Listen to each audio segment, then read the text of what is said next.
Ya empezamos, Doc, entonces nomás.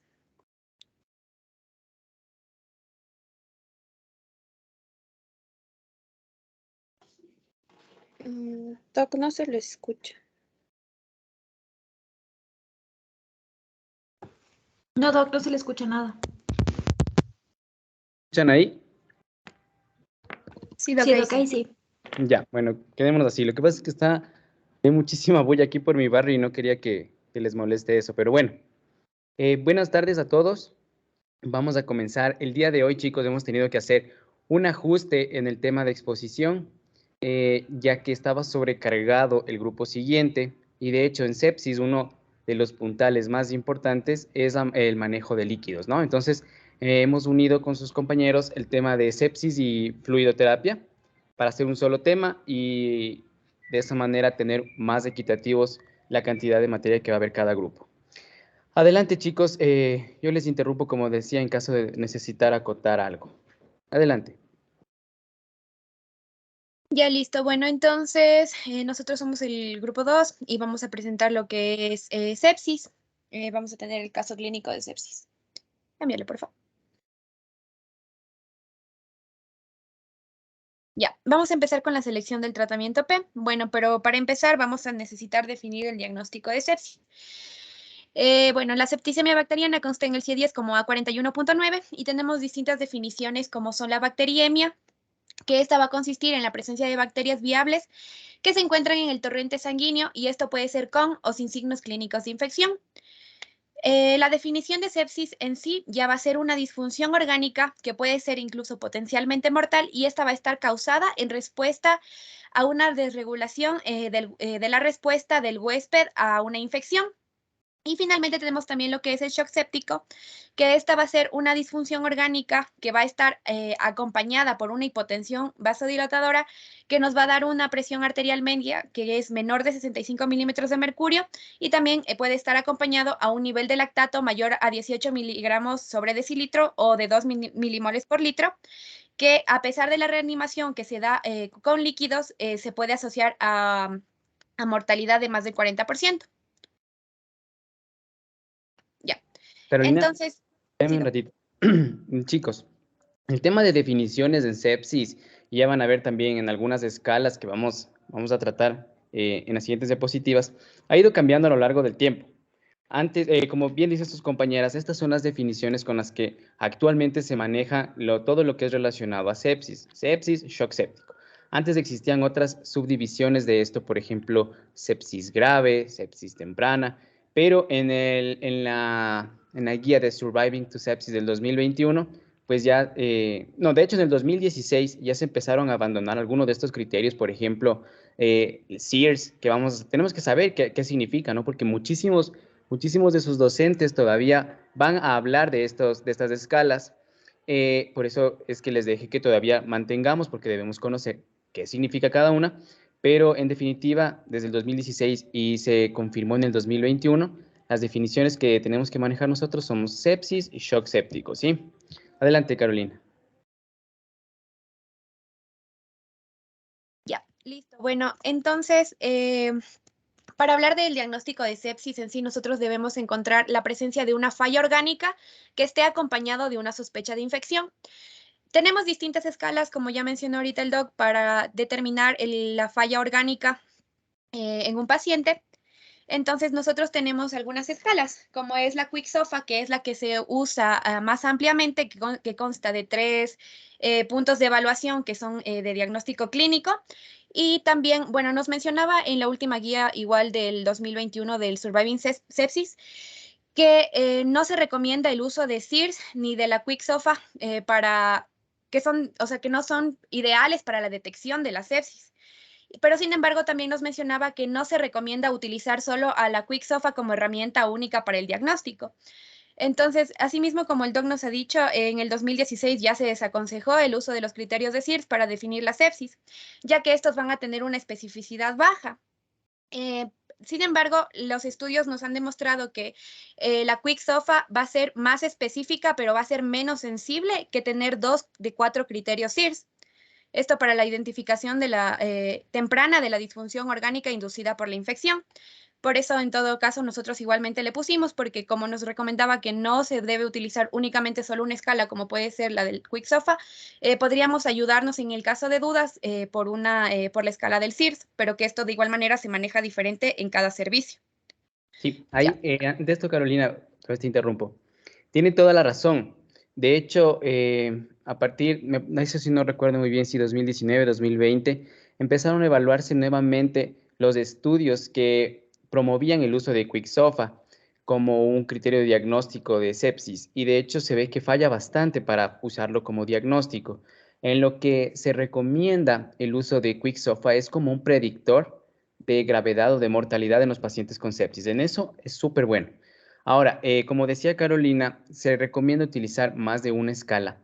Y por eso, chicos, y les dejo como una inquietud de conocimiento, ustedes que ya van a ir a los hospitales. A partir de la pandemia, al tener tantos pacientes que hacían sepsis, tantos pacientes que hacían sepsis por un síndrome de distrés respiratorio agudo, neumonía adquirida en la comunidad o nosocomial por COVID-19 en este caso, se difundió muchísimo el uso de otro score que ahora, de hecho, se está viendo la utilidad o dimensionando la tremenda utilidad que tiene, que es el score NEWS, N-E-W-S, el NEWS 2, de hecho. Entonces, si ustedes cuando vayan al hospital y vean pacientes que estén en las unidades de cuidados intensivos, lo más común ahora que van a encontrar es que tengan un Quick SOFA, que tengan SOFA. Bueno, de hecho, si están en UCI ya tienen SOFA, ¿no? Porque el Quick SOFA estamos hablando de los pacientes que están llegando a emergencia o pacientes que aún no llegan a la UCI. Cuando ya llegan a la UCI, obviamente ya tienen calculado su SOFA, tienen calculado Apache, que es para un predictor de mortalidad en general, y también esta escala de NEWS 2. Ya, se les dejo como para que vayan a consultar. Adelante, Carolina. Ya, listo. Entonces, bueno, como el doc nos había mencionado, la escala Quick SOFA va a ser como un predictor. Entonces, aquí nosotros vamos a evaluar lo que es el estado mental, el cual se va a encontrar alterado. La presión arterial sistólica también vamos a evaluar que se encuentre menor o igual a 100 milímetros de mercurio y la frecuencia respiratoria mayor de 22 respiraciones por minuto. Para tener un Quick SOFA positivo necesitamos tener 2 o más criterios positivos. Y dentro de lo que es el CIRS, aquí nosotros vamos a evaluar lo que es la temperatura, una temperatura mayor a 38 grados centígrados o menor a 34 grados centígrados, una frecuencia cardíaca mayor de 90 latidos por minuto, una frecuencia respiratoria mayor de 20 respiraciones por minuto o la presión arterial de CO2 menor de 32 milímetros de mercurio. Y un recuento de glóbulos rojos que sea menor a 4.000 o mayor a 12.000 células por milímetro cúbico o más de 10% de células en banda. Una pregunta. Aquí leyeron algo de por qué se empezaron a abandonar estos criterios de CIRS, aparte de que su sensibilidad y especificidad resultaba mucho menor a QuickSOFA u otras escalas. Doc, yo solo le leí eso que decía que de la sensibilidad y la especificidad. No, está bien, está bien. Ujú. Solo que también se encontró que SIRS, si ustedes ven, son algunos criterios que podemos encontrar en muchas otras enfermedades que no necesariamente son de un origen infeccioso. Por ejemplo, SIRS se encontraban en enfermedades autoinmunes que pueden producir fiebre, podían producir la frecuencia respiratoria elevada. O sea, que tienes fiebre, casi siempre te vas a tener estos valores de los signos vitales elevados. Pancreatitis, por ejemplo, algunas vasculitis. Incluso se vio que en pacientes quemados, al tener ellos que reaccionar a este, a este cuadro, podían presentar criterios de SIRS o incluso pacientes posquirúrgicos. Entonces, por ese motivo es que ya se empezó a abandonar, ¿no? Porque estamos nosotros queriendo hablar de sepsis, es decir, un origen infeccioso y muchas veces cuadros no infecciosos presentaban SIRS. Por eso también se empezó a abandonar. Ya, Adelante. listo. Entonces, de igual manera, nos mencionaba que tenemos también la puntuación SOFA, que va a ser una puntuación de evaluación secuencial de insuficiencia orgánica, que se usa en entornos de cuidados intensivos como una herramienta para identificar fallas orgánicas y también para predecir la mortalidad. Esta escala se debe calcular después de 24 horas de la admisión en la UCI y también luego después de 48 horas. Y es importante mencionar que no se debe utilizar para diagnosticar sepsis, como ya nos mencionó, es para la disfunción orgánica. Entonces tenemos distintos sistemas de evaluación, como puede ser el respiratorio, en el cual se va a evaluar lo que es la presión parcial de oxígeno en la sangre arterial con la fracción de oxígeno inspirado. Para la coagulación tenemos el recuento de plaquetas. El hígado vamos a evaluar lo que son los niveles de bilirrubina. En el sistema cardiovascular vamos a evaluar lo que es la presión arterial media o también el uso de vasopresores como puede ser la dopamina, la dobutamina, la epinefrina, la norepinefrina. También tenemos que evaluar el sistema nervioso central con la escala de Glasgow y también la función renal como es la creatinina. Entonces nos mencionaba que un puntaje mayor de 2 puntos, mayor o igual a 2 puntos, nos va a dar un puntaje de SOFA positivo que nos demuestra un riesgo de mortalidad general de aproximadamente del 10%. Ya, dentro de los objetivos terapéuticos para el tratamiento de la sepsis o de un shock séptico vamos a tener súper importante que es la atención rápida y una evaluación frecuente del paciente, ya que esto nos ayuda a mejorar los resultados en estos pacientes con sepsis. Uno de los puntos principales es estabilizar la respiración. Muchas de las veces a los pacientes es necesario administrarles oxígeno a flujo libre. También importante establecer un acceso venoso, esto para realizar la reanimación en los pacientes. La erradicación del agente patógeno, aquí vamos a tener la identificación del foco de infeccioso con el tratamiento inicialmente empírico y ya posteriormente vamos a irlo guiando dependiendo del cultivo y el tipo de y el foco de la infección. Y también vamos a tener importante que es mantener la presión arterial media mayor de 65 milímetros de mercurio. Esto se puede lograr con líquidos y en el caso de que no se pueda revertir, se debe utilizar lo que son los vasopresores. Y también tenemos que realizar pruebas diagnósticas y exámenes de laboratorio como para poder nosotros confirmar nuestro diagnóstico. Ya, entonces dentro de los exámenes de laboratorio, estos estudios pueden respaldar el diagnóstico, también nos pueden ayudar a identificar la gravedad de la sepsis y también proporcionar una línea de base para seguir con la respuesta terapéutica. Entonces, uno de lo que nosotros debemos inicialmente pedir ante la sospecha de sepsis en un paciente es la medición del lactato sérico. Asimismo, importante solicitar el tomar 2 muestras de hemocultivo previo a la administración de los antibióticos. También tenemos que realizar una biometría hemática completa en el cual nosotros podemos encontrar ya sea leucocitosis o leucopenia. También vamos a evaluar las plaquetas con trombocitosis o trombopenia. También vamos a tener la evaluación de los marcadores inflamatorios. A pesar de que estos son muy inespecíficos, nos pueden indicar la presencia de una infección.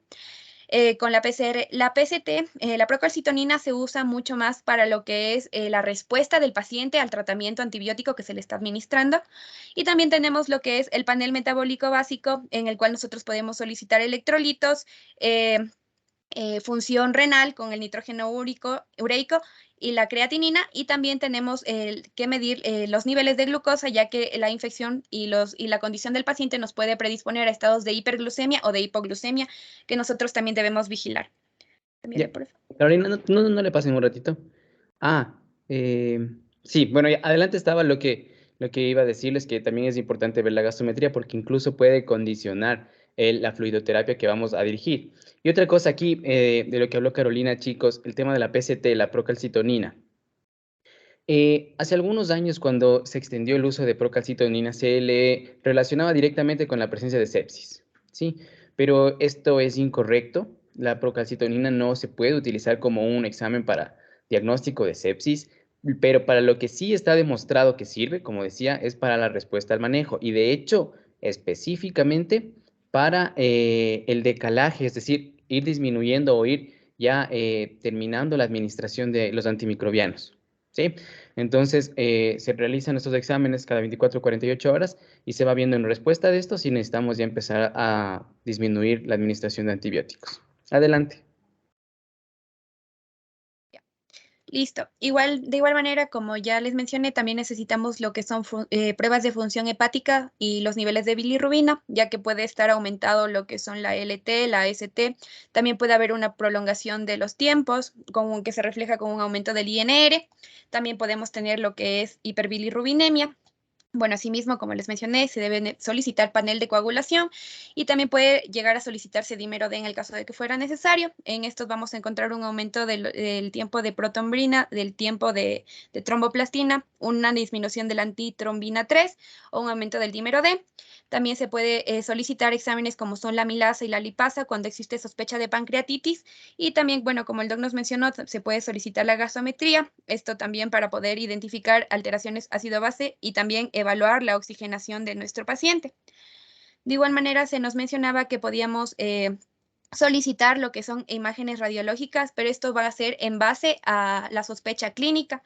Podría solicitarse una radiografía de tórax si se sospecha de neumonía o para determinar si existe síndrome de distrés respiratorio agudo, o también una radiografía de abdomen en el caso de que exista una perforación u obstrucción, un ultrasonido, que puede ser una ecografía abdominal o también de los tejidos blandos para evaluar una celulitis, una tomografía para evaluar de forma más detallada o una ecocardiografía para identificar vegetaciones valvulares.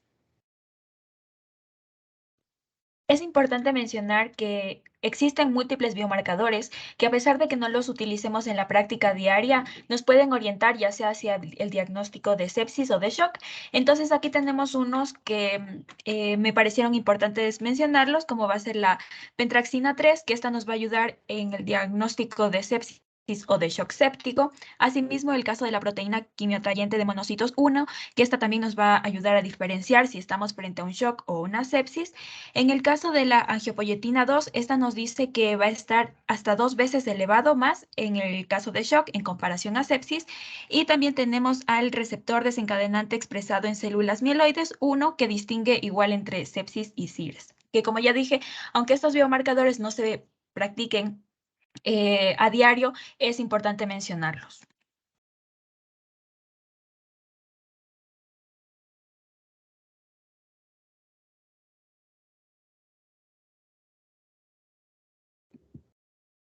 Chicos, hasta que se prepare su compañero o compañera que va a continuar la presentación. Como ustedes vieron, en sepsis, bueno, antes que empezar el tratamiento debemos diferenciar si se trata de sepsis o shock, ¿no? Eso vamos a hablar más adelante cuando ya presenten el caso sus compañeros. Pero en sí los puntales o los objetivos más importantes de tratamiento en esta enfermedad o en este síndrome son la fluidoterapia, los antimicrobianos, porque como hablamos desde el principio, ¿no? Estos tienen un origen infeccioso. Y en caso de no responder a la resucitación con líquidos, los vasopresores, ¿sí? Entonces, vamos a tener que manejar estos tres grupos farmacológicos, los líquidos, antimicrobianos y vasopresores, y después vamos a ver cuándo utilizar cada uno de estos. Ya, bueno, continuando con los líquidos para reanimación, llevamos primero nuestro inventario farmacológico. Aquí básicamente tenemos dos grupos que son los cristaloides y los coloides. Dentro de lo que son los cristaloides, vamos a tener a dos medicamentos, que es la solución salina isotónica al 9% y el lactato de Ringer. Ambos sí están dentro del manual básico de medicamentos. Y también, por otra parte, también podemos encontrarlo en lo que es ya las farmacias. Dentro del otro grupo de los coloides vamos a tener a la albúmina humana recombinante. Esta no va a estar dentro de nuestro cuadro básico de medicamentos, pero sí se encuentran en farmacias. Pásale, por favor. Dentro de la comparación, primero comenzamos con la solución salina isotónica, 9%. Entonces aquí básicamente todos estos líquidos de reposición lo que van a hacer son expansores de líquido extracelular. Del mecanismo de acción de la solución salina isotónica, vamos a tener que este va a encontrarse controlando la distribución del agua en el organismo y mantiene también el equilibrio de líquidos. Tenemos su vía de administración, que va a ser intravenosa, con una vida media de 1 hora. Su eliminación se va a dar básicamente renal, por la piel o sudoración, y el aparato digestivo en lo que es el sodio. También tenemos otra vía que ya va a ser la renal, la sudoración por la piel, los pulmones o el aparato digestivo, que este en cambio ya va a ser en cuanto a la eliminación de agua. Dentro de la seguridad vamos a tener efectos adversos que van a ser la acidosis metabólica, hipercloremia, la hiperhidratación, hipernatremia o sobrecarga cardíaca o edemas, pero estos edemas ya van a ser literalmente en pacientes, puede darse en pacientes con alteración cardíaca. Dentro de las contraindicaciones que tenemos para esta solución va a ser la hipercloremia, hipernatremia, acidosis, estados de hiperhidratación o sus signos también que pueden ayudarnos aquí. También estados edematosos, esto ya en pacientes que sufren algunas alteraciones cardíacas o hepáticas o incluso renales o también hipertensión grave.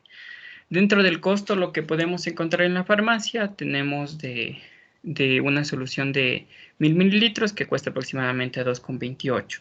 También podemos encontrar de 500 mililitros hasta 1,31. Dentro de lo que ya es el lactato de Ringe, que es igual otro cristaloide, este va a proporcionar agua y también 3 cationes que son los de mayor importancia en lo que ya es nuestro organismo, que es el sodio, el potasio y el calcio. Aquí también es importante mencionar que la presencia de lactato que existe en esta solución nos va a proporcionar también un efecto alcalinizante a lo que es esta solución. Esta, al igual que la anterior, también es de administración intravenosa, tiene una vida media de 4 a 16 horas y su eliminación básicamente va a ser el ion sodio, se excreta especialmente en lo que es el riñón, aproximadamente el 95%. El resto también se puede eliminar por heces o la piel y el sudor, que básicamente es el sudor. El ion potasio, en cambio, va a estar retenido en las células y por la formación de los tejidos, y esta la eliminación va a ser aproximadamente de 80-85% por el riñón, y también, al igual que la anterior, también se va a dar por las heces o esto por medio de los jugos digestivos. En cuanto a lo que ya es el calcio, podemos encontrarlo en las heces, se puede encontrar un porcentaje elevado de este ion. En cuanto a los efectos adversos, tenemos una hiperhidratación que se puede manifestar con edemas, también alteraciones electrolíticas que van a ser principalmente después de la administración de un volumen importante de lo que son estos cristaloides, y reacciones alérgicas a algunos de los componentes de esta solución. Dentro de las contraindicaciones que tenemos de esta solución es la hipersensibilidad, algunos de los componentes o conocida de esta solución, también la insuficiencia cardíaca congestiva, una hipertensión arterial, una hipervolemia, también edemas que pueden ser de origen tanto cardíaco como renal. Esta, por lo general, se encuentra en el mercado en una presentación de 1000 mililitros a un precio de 1.52 centavos. Pásele por favor.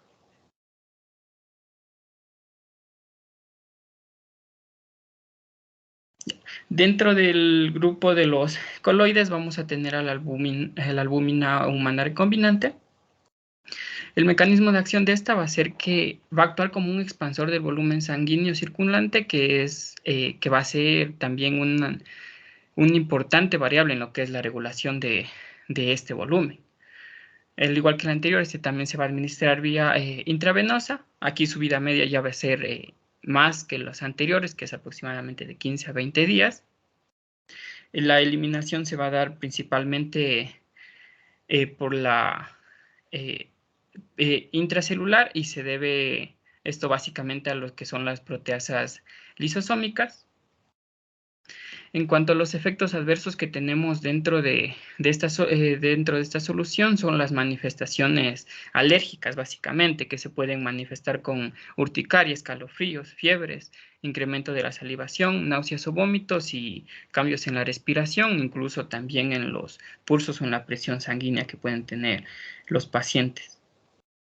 Dentro de las contraindicaciones, como les dije anteriormente, también aquí va a ser básicamente la hipersensibilidad a los preparados de la albúmina o algunos de los excipientes que tiene esta solución.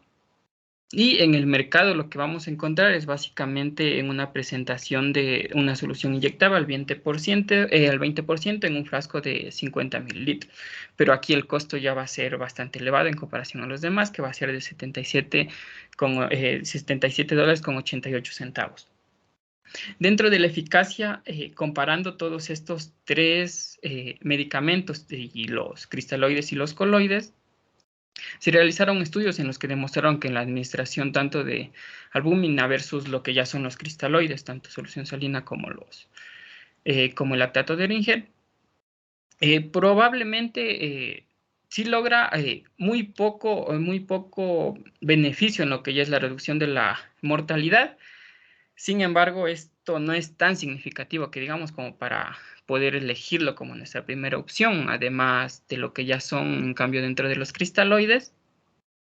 Nuestra primera opción va a ser el lactato de Ringer, que va a constituir una mejor alternativa a lo que es la solución salina. También se ha visto beneficios en lo que es los cristaloides, por ejemplo, no iban a alterar a lo que es la respuesta inmunitaria y la hemostasia. También existe un menor nivel de toxicidad orgánica, esto especialmente a nivel renal y también en lo que son las reacciones anafilácticas. Entonces, por eso elegimos los cristaloides ante la albúmina, y en esto de los cristaloides, en cambio, el lactato de Ringer. Dentro de las dosis vamos a tener que nuestra guía... Dame un segundito ya, antes de irnos a la dosis. Chicos, ¿cuál es el objetivo de venir a exponer los casos aquí y hacer toda esta revisión de la evidencia? Que a todos ustedes, a los 28 estudiantes que tengo aquí conectados, se les quede las cosas importantes para el resto de su vida en su carrera profesional. Como Jonathan hizo una búsqueda bastante buena, muy buena, y llegó a las conclusiones que son lo que universalmente se acepta. Hay muchos metaanálisis, y ustedes pueden revisar varios metaanálisis que comparan cristaloides versus coloides. En algunos de ellos, como decía Jonathan, se encontró algún beneficio con coloides, y seguro revisaste que era en un análisis de subgrupos, sobre todo en pacientes con shock séptico. Sin embargo, en la mayoría de metaanálisis, si tal vez alguno encontró este beneficio, en la mayoría se ve que no existe un beneficio a favor de albúmina, a favor de coloides, por ejemplo. Entonces, si no encuentro un beneficio, o sea, no es mejor dar coloides versus cristaloides y cuesta 70 veces más, ustedes saben ya cuál va a ser la respuesta siempre que el cirujano o siempre que su médico tratante les pregunte, ¿qué administramos, cristaloides versus coloides? Tal vez exista alguna indicación terapéutica en la que se tenga que dar albúmina, diferente a la resucitación por fluidos, pero cada vez que les pregunten ya van a tener la respuesta, y eso no se les puede olvidar nunca. A menos que, quién sabe, en 10 años se realicen nuevos estudios y se vea que es diferente. Pero por el momento no ofrecen mayores beneficios los coloides versus los cristaloides. Entonces esa respuesta ya la tienen siempre para el resto de su vida. Ahora, dentro de los cristaloides, tenemos estas soluciones balanceadas que se llaman, que son el lactato de Ringer, y las que no lo son, como por ejemplo la solución salina, que es lo que disponemos siempre en los hospitales y centros de salud. En cuanto a estos dos, también se hacen estudios entre ellos. Se ve que el riesgo es pequeño a favor, o sea, en contra de la solución salina. O sea, tiene más riesgo el uso de solución salina, sobre todo porque no tiene ningún amortiguador o buffer del ion cloro, ¿sí? Entonces, el lactato Ringer tiene amortiguadores que hace que el riesgo de hipercloremia y de acidosis hiperclorémica sea menor, ¿sí? Entonces, dentro de este grupo de cristaloides, si tenemos que elegir, si está disponible solo solución salina, pues adelante, vamos con solución salina. Pero si tenemos disponible los dos, o si nuestro paciente tiene alguna condición clínica que le predispone a tener una acidosis, peor aún, una acidosis hiperclorémica, nos vamos a decantar por lactato Ringer, ¿sí? Entonces, esa es una de las cosas que ya no se les puede olvidar de aquí para el resto de su vida. Adelante, Jonathan, vamos con la dosis. Ya, en cuanto a las dosis, nuestra guía nos recomienda que para pacientes que tienen una hiperperfusión, que ya puede ser inducida por la sepsis o el shock, Nos sugería la administración de al menos 30 mililitros sobre kilogramos de peso de lo que ya son los líquidos cristaloides intravenosos dentro de un lapso de las primeras 3 horas de reanimación. Después de esto, lo que nosotros tenemos que hacer es ir evaluando la respuesta tanto hemodinámica y considerar bajo nuestro criterio si vamos a seguir administrando más bolos o incluso también vasopresores. Por eso la vía de administración también es intravenosa y por eso la duración de la administración va a ser variable, que ya dado que va a variar de acuerdo a nuestro paciente. Por otra parte, podemos considerar el uso de albúmina adicionado a lo que ya son los cristaloides para la reanimación, que ya van a ser de líquidos, pero cuando nosotros existe que dimos ya una gran cantidad de lo que ya son los cristaloides a nuestro paciente y ni aún así está mejorando en sus signos. Siga, por favor. Espérame, yo no me cambio todavía. Aquí, chicos, como bien mencionó Jonathan, otra cosa que no se pueden olvidar de aquí en adelante es ese cálculo, esa dosis en la que se da de 30 mililitros por kilogramo. Sí, esa es la dosis para una resucitación temprana con líquidos en un paciente con sepsis. De hecho, se da, y esa fue una pregunta que tuvimos en la revisión con sus compañeros. Y aquí tengo la respuesta. Me decían que en algunas partes habían encontrado que decían 1 hora, pero no se refiere a que esta dosis completa, ¿no? De 30 mililitros por kilogramo se dé en la primera hora. No, sino que empiece dentro de la primera hora. El hecho que te diga que tienes que darlo en las primeras 3 horas no quiere decir que puedo dar en los últimos 30 minutos, ¿sí? Sino que tenemos que iniciar en la primera hora, desde el diagnóstico, y administrar toda esta cantidad completa de líquido o de este volumen en las primeras 3 horas. ¿Sí? ¿Y de dónde salió esta dosis? O sea, tampoco es que sale de la nada, sale de estudios que comparaban volúmenes mayores, 3, 4, 5 litros en las primeras 3 horas, y se vio que no tenían ningún beneficio y más bien aumentaban el riesgo de edema pulmonar. Entonces, esta dosis no vamos a cambiarla, 30 mililitros por kilogramo en las primeras 3 horas, y lo que, no me acuerdo quién fue que me preguntó, pero no quiere decir que tenemos que dar en la primera hora, sino empezar en la primera hora, ¿sí? Ahora otra cosa, mencionaba Jonathan que se administra obviamente por vía intravenosa, pero muchos pacientes que tengan ya este riesgo de sepsis probablemente se vean beneficiados de colocar un catéter venoso central, ¿sí? Para tanto el monitoreo de algunos patrones clínicos como la presión venosa en la vena cava, ¿sí? O saturación ya directamente a nivel del corazón, de la saturación de oxígeno. Pero esto no quiere decir que podemos demorar la administración de intravenoso por una vía periférica, ¿no? Entonces, lo primerito es colocar una vía periférica y si después van a necesitar una vía central, pues allá que se encarguen. Nosotros, como médicos, donde sea que se encuentren en su rural, lo primerito va a ser canalizar y empezar con la administración de los líquidos. Continuemos, Jonathan.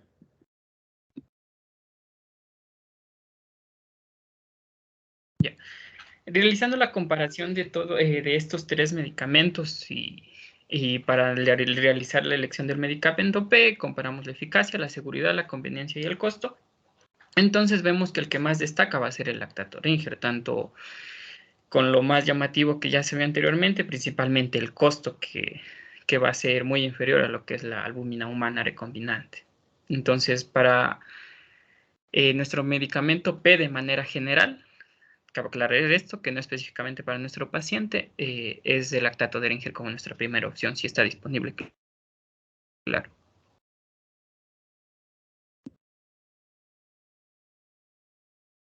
Ya. Ahora vamos a hablar sobre los antibióticos. Cámbiale, por favor. Ya, dentro del inventario de nuestros grupos farmacológicos tenemos a las cefalosporinas de tercera generación, con su ejemplar la ceftriaxona. Este está disponible en el Cuadro Nacional de Medicamentos Básicos y en las farmacias. En cuanto a su espectro de acción, cubre a cocos tanto gram positivos como negativos y a bacilos gram negativos. Entre los ejemplares de cocos gram positivos tenemos a Streptococcus pneumoniae y Streptococcus pyogenes. Y en cuanto a los cocos negativos, tenemos, por ejemplo, Neisseria gonorrhoeae. Y en cuanto a los bacilos negativos, tenemos Coli, Influenzae, Pneumoniae, Proteus mirabilis, aeruginosa y Serratia. En cuanto a nuestro siguiente grupo terapéutico, tenemos los glucopéptidos, con su ejemplar vancomicina. Este está disponible tanto en el Cuadro Nacional de Medicamentos Básicos como en farmacias y va a cubrir especialmente a organismos multiresistentes, también a gram positivos y gram negativos. Bueno, como por ejemplo el monocitógenes o Corynebacterium. Y en cuanto y importante a SARM, que corresponde al Streptococcus, no, al Staphylococcus aureus meticidina resistentes. Eso es lo importante a mencionar aquí. Y en cuanto a nuestros grupos de beta-lactámicos, tenemos a piperacilina tazobactam o a la ampicilina, que ambos están disponibles tanto en el Cuadro Nacional de Medicamentos Básicos como en farmacias. Ya, en cuanto a su espectro de acción, tenemos que van a cubrir a bacilos gram negativos, a grancilos gram positivos, ambos. Y bueno, lo importante de estos grupos es que, como vamos a ver, todos son de amplio espectro, entonces van a cubrir a la gran mayoría de bacterias, ¿ya? Ay, cámbiale, por favor, está tomando aire. Ya. En cuanto a nuestro grupo, siguiente grupo terapéutico es los carbapenémicos, con su ejemplar meropenem, que está disponible tanto en el Cuadro Nacional de Medicamentos Básicos como en farmacias. Su espectro de acción, igualmente al ser de amplio espectro, cubre a cocos gram positivos, a bacilos gram negativos, y lo a rescatar aquí es que, por ejemplo, los carbapenémicos no cubren ARSARMS, ¿ya? También tenemos a los aminoglucósidos con su ejemplar amicacina. También está disponible en el Cuadro Nacional de Medicamentos y en farmacias. E igual va a cubrir, por ejemplo, a gram negativos como aeruginosa, Neumoniae y Enterobacter. No es eficaz contra anaerobios y, bueno, puede agregarse beta-lactámicos para hacer un efecto sinérgico y cubrir a los gram positivos. Cámbiale, por favor.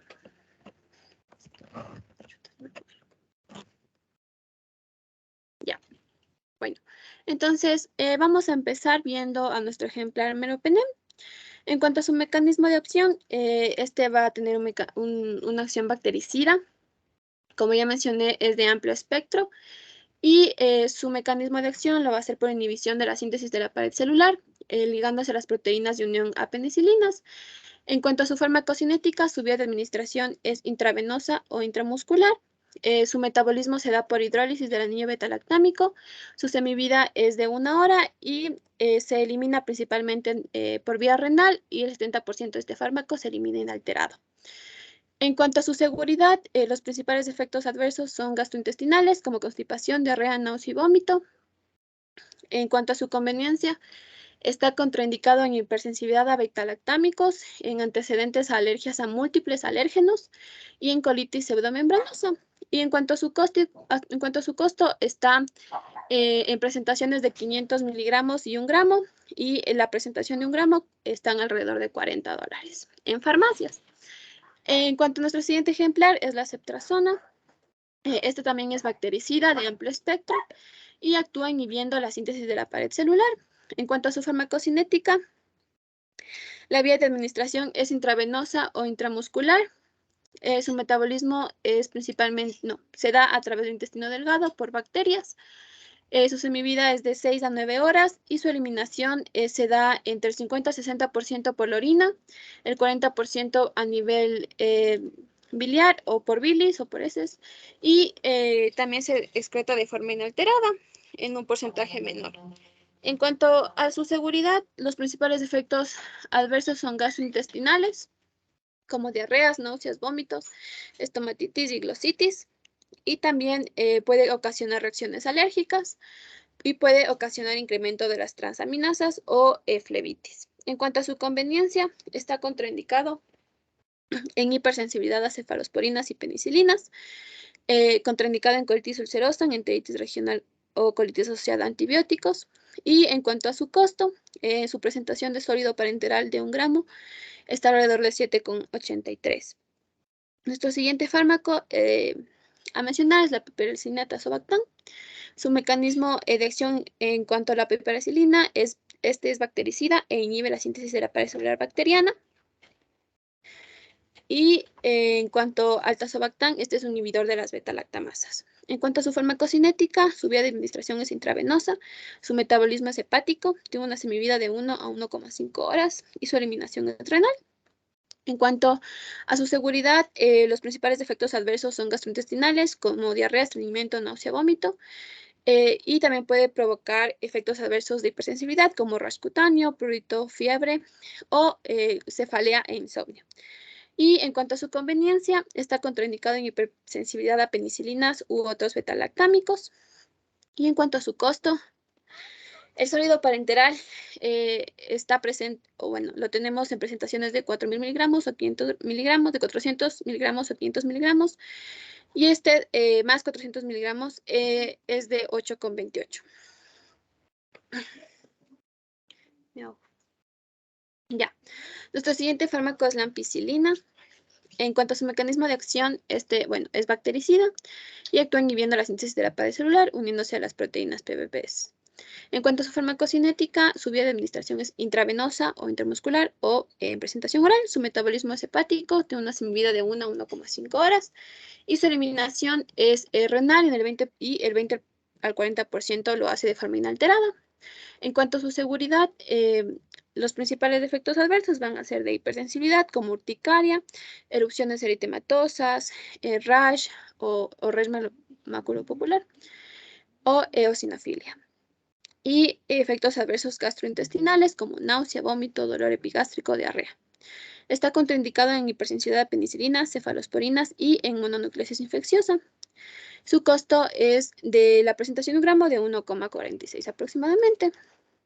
En cuanto a la amicacina, su mecanismo de acción, bueno, este también es un bactericida, pero este se va a unir a la subunidad 30 esa de los ribosomas, de forma que interfiere así con la síntesis proteica. En cuanto a su farmacocinética, su vía de administración es intravenosa o intramuscular, su semivida es de 2 horas. Su eliminación es principalmente renal y más del 90% del fármaco se elimina de forma inalterada. En cuanto a su seguridad, sus principales efectos adversos o de los que hay que tener cuidado es que causa ototoxicidad auditiva y vestibular irreversible, nefrotoxicidad, neurotoxicidad y bueno, también puede causar efectos adversos como náusea, vómito, hematuria o falla renal, pero reversible. En cuanto a la conveniencia, está contraindicado en hipersensibilidad a aminoglucósidos, en disfunción renal, vestibular o auditiva, previo al tratamiento de y en miastenia gravis. Y en cuanto al costo, el sólido parenteral lo tenemos en presentaciones de 50 miligramos por ml o 250 miligramos por ml y la presentación de 250 está en un costo de 3,65 aproximadamente. Nuestro siguiente fármaco es la vancomicina. Su mecanismo de acción, bueno, este es un bactericida que inhibe la síntesis de la pared celular mediante la unión con el extremo de alanil de alanina de las unidades precursoras de la pared celular y viendo la formación de esta. En cuanto a la farmacocinética, su vía de administración es intravenosa, su semivida es de 4 a 6 horas, la vancomicina no se metaboliza y su eliminación es del 80% en orina y el resto en heces. En cuanto a la hipersensibilidad, tenemos que los principales efectos adversos pueden ser exantemas, anafilaxia o reacciones anafiloides, como urticaria o el síndrome del hombre rojo. El síndrome del hombre rojo es esta unión de, por ejemplo, prurito, sensación de ardor, puede llegar a haber hipotensión, puede haber dolor en el pecho, espasmos musculares, etc. Que se da por la infusión rápida intravenosa de la vancomicina. También puede haber flebitis o necrosis tisular por extravasación, vértigo, mareo y tinnitus. En cuanto a sus contraindicaciones, está contraindicado en hipersensibilidad al medicamento y hay que tener precauciones con su administración rápida, ya que una administración rápida de la vancomicina puede generar hipotensión. Y hay que tener precaución en adultos mayores y niños, ya que tienen un mayor riesgo de ototoxicidad y nefrotoxicidad. En cuanto a su costo, la unidad de sólido parenteral de 1 gramo está en alrededor de 4,78. En cuanto a la eficacia comparada entre estos grupos farmacológicos, como vimos, todos son antibióticos bactericidas y de amplio espectro. Es decir, que van a tener en los estudios una eficacia alta al momento de realizar su acción, ¿no? Entonces, bueno, se vio que la administración temprana de un régimen antibiótico de amplio espectro, es decir, los fármacos que estamos presentando, impactó positivamente en la supervivencia y en la disminución de la morbilidad en pacientes con sepsis. Entonces, al momento, cámbiale, por favor. Cámbiale. Al momento de elegir nuestro fármaco, lo vamos a hacer con otros, o basándonos en los otros parámetros, ¿ya? En cuanto a la elección del medicamento P, bueno, primero vamos a presentarles las dosis de los fármacos, en donde tenemos que ceftriaxona, su dosis es de 2 gramos cada 24 horas, se da por vía intravenosa y la duración del tratamiento va de 5 a 10 días. Ampicilina, 1 gramo cada 6 horas, intravenoso de 7 a 10 días. Piperacilina, Taxobactam, 4 gramos cada 6 horas, intravenoso y de 5 a 10 días. Meropenem, 1 gramo cada 8 horas, intravenoso hasta 14 días. Amicacina, 1 gramo. La amicacina en el tratamiento de sepsis se da como dentro de una terapia doble, ya. Entonces se da una dosis única, intravenosa, y la duración pues es una dosis única. Y la vancomicina, 1 gramo cada 12 horas, intravenoso, y de 7 a 14 días de duración de su tratamiento. Cámbiale, por favor. Entonces, como les decía, en cuanto a la eficacia, todos los antibióticos, al ser de amplio espectro, van a ser eficaces ya. Es por ello que para elegir nuestro medicamento P nos tenemos que basar en otros aspectos. Bueno, primero, seguridad, costo, conveniencia. Vimos que el fármaco más caro era Meropenem, que llegaba a costar casi $40.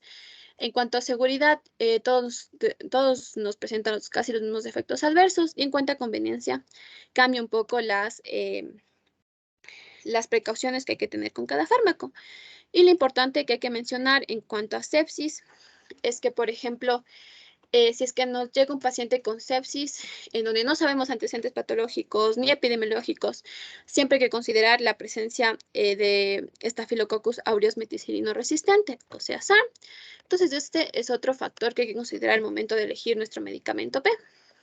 Y es por eso que, considerando esto principalmente, nuestro medicamento P es la vancomicina, ya que la vancomicina cubre al SARM, ya que, bueno, en el que hay que sospechar principalmente si es que los pacientes estaban hospitalizados, pero al no tener pacientes que vienen de la comunidad ni antecedentes patológicos ni epidemiológicos, hay que también administrarse dicho régimen, ¿ya?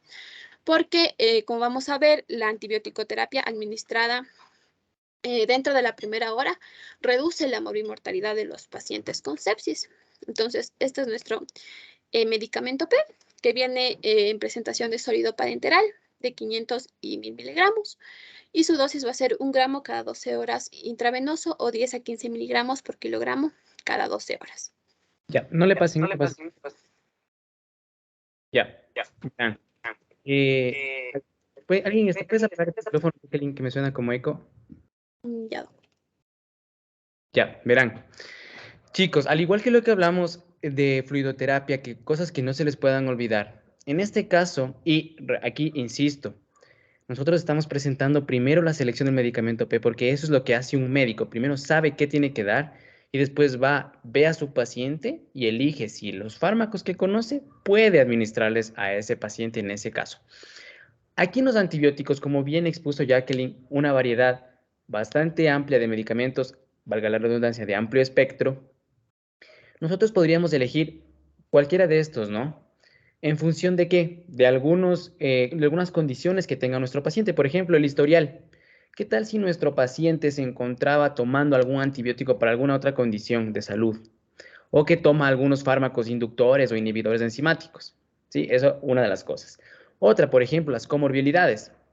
Podríamos tener pacientes inmunocomprometidos, pacientes en terapia antineoplásica, pacientes con diabetes mellitus, que ya saben que tienen mayor propensión a infecciones. El contexto clínico que va a ser más adelante, ¿no? Después de ver a nuestro paciente. Eso básicamente, o sea, la elección del medicamento para una terapia empírica se basa en muchos aspectos, pero nosotros tenemos que tener este repertorio, justo el que nos presentó Jacqueline, bastante grande, para poder tener de dónde elegir. Ahora, en cuanto a la elección, podríamos elegir varios, ¿no? Dependiendo, si son todos de amplio espectro, podríamos nosotros elegir. En este caso, los chicos han escogido vancomicina, que está correcto, tratando de ya cubrirse de cierta manera del Staphylococcus aureus meticilino resistente, porque vancomicina tiene actividad versus este. Ahora, mira, por ejemplo, Jacqueline, abajo ustedes me ponen que banco se lo combinaría con otro, carbapenémico o piptaz. Me ponen ahí sepsis de origen incierto. Principalmente esto se refiere a cuando necesitan cubrir también Pseudomonas aeruginosa. ¿Sí? Pseudomonas aeruginosa no puede ser combatido por sí solo con vancomicina, pero sí con carbapenémicos. Entonces, tal vez esa combinación de mero banco, ustedes van a ver que hay mucho, a veces injustificadamente, mal administrados los antibióticos, pero cuando es justificado está perfecto. Meropenem, vancomicina. ¿Sí? En este caso, podrían haber elegido de medicamento piperacillina, tazobactam, podrían haber escogido también meropenem, aunque ustedes saben es casi uno de nuestros últimos recursos en antimicrobianos, por eso sería mejor dejarlo ahí porque es prácticamente lo que usamos cuando tenemos casi resistente a todo, ¿no? O en este caso vancomicina, y es lo que escogieron los chicos. Está bastante bien. Continuemos, Jacqueline. Ya, Doc, sí. Bueno, les iba a decir la última parte que, bueno, ya mencionaron. Bueno, finalmente tenemos el último grupo de medicamentos dentro de esta patología, tanto la sepsis como el shock séptico, que son los vasoactivos. Entonces, dentro de estos vamos a tener dos grupos que van a ser los inoconstrictores y los inodilatadores. Dentro de los inoconstrictores vamos a tener la norepinefrina, la epinefrina y la dopamina. Y dentro de los inodilatadores, la dobutamina. Todos estos medicamentos podemos encontrarlos dentro del cuadro básico de medicamentos. Sin embargo, el único que podemos nosotros también encontrarlo en el mercado o en las farmacias es la epinefrina. Cámbialo, por favor. Realizando la comparación, comenzamos con la norepinefrina.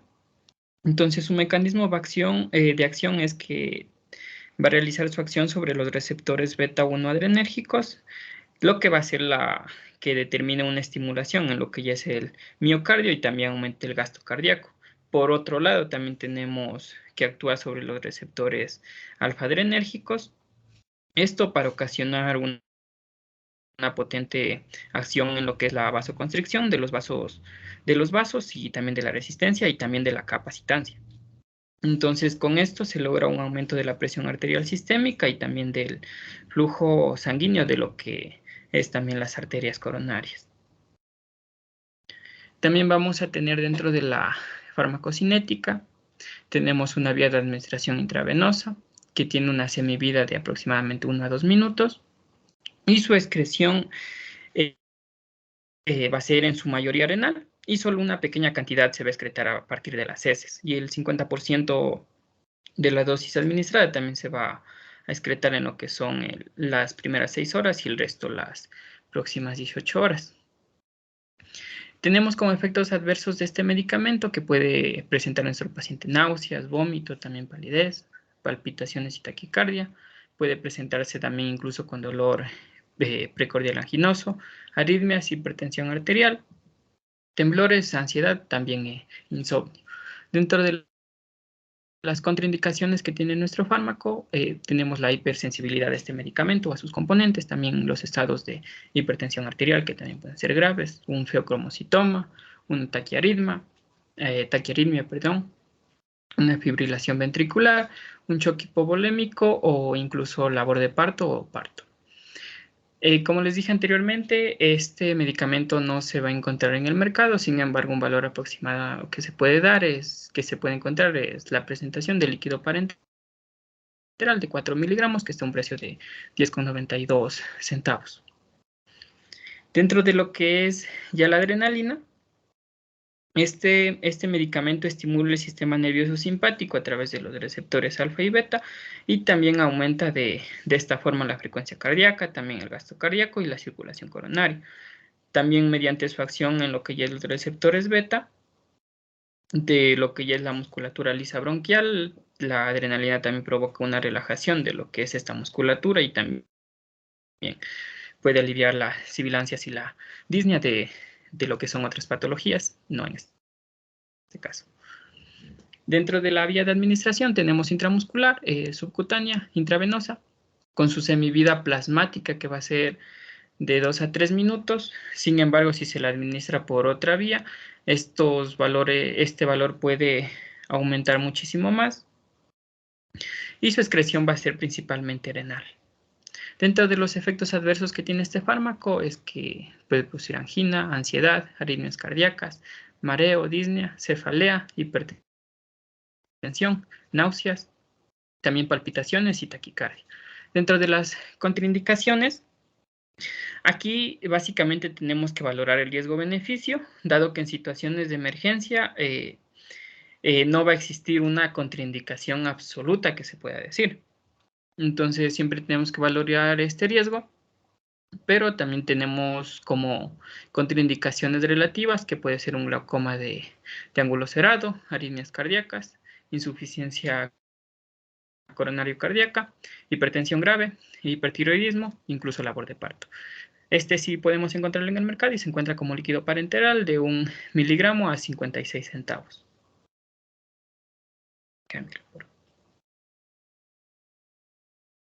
Ya, en cuanto a la dopamina, su mecanismo de acción, bueno, va a ser que actúa como un neurotransmisor en el sistema nervioso central, estimulando directamente los receptores adrenérgicos del sistema nervioso simpático, e indirectamente de esta manera provocando la liberación de norepinefrina.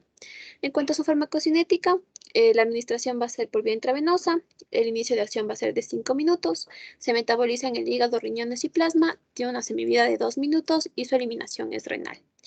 En cuanto a la dobutamina, en cuanto a su seguridad, los principales efectos adversos son efectos simpático-miméticos, excesivos, principalmente por sobredosis, y también puede causar disnea y piloerección. En cuanto a su conveniencia, está contraindicado en feocromocitoma, taquiarritmias, fibrilación ventricular y en la hipersensibilidad al medicamento.